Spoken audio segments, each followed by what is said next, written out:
Hello बच्चों, let's see question. When the tension in the metal wire is T1 and its length is L1, when the tension is T2, length is L2, the natural length of the wire is. तो हम जानते हैं, अगर अपन ढंग से देखें, एक ही wire की बात कर रहा है, तो एक ही वायर की बात कर रहा है, तो ये y इज इक्वल टू लिखा जाएगा F by of A upon del L by of L one, I mean से del L by of L. अब चेंज को फोर्स कर रहा है, ठीक है. अगर फोर्स चेंज कर रहा है, ए सब सेम है, तो F is directly proportional to लिखा जाएगा del L by L. Clear. तो अब जब हमने टेंशन 1 लगाई और जब हम टेंशन T2 लगाई, तो कितना हो गया, ये del L two upon del L one हो गया, क्योंकि एल तो कट ही जाएगा, लेंथ तो कांस्टेंट है वायर की. ठीक है, तो इस डेल एल टू पे क्या लिखोगे आप, दैट इज एल टू.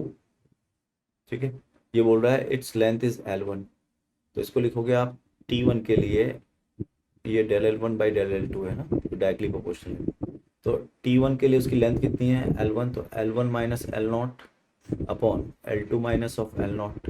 ठीक है, ये हो गया यहाँ से.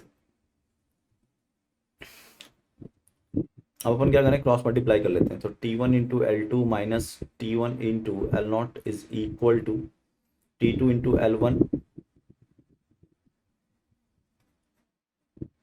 Minus T2 into of L nought. ठीक है, तो अब इसको इधर उधर ले जाओ, तो T2 L1 minus T1 L2 and divide by of T2 minus T1, T1 minus T2 है ना, T1 minus T2 and that is equal to what, L nought. ये आंसर आना चाहिए हमारा.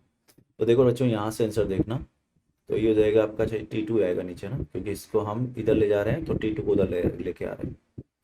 तो इसको आप करेक्ट कर लो हल्का सा, ये हो जाएगा T2 माइनस T1. सो राइट आंसर हो जाएगा बच्चों, यहाँ से अगर अपन देखें, तो ये हो जाएगा आपका D, C option is correct. All the best.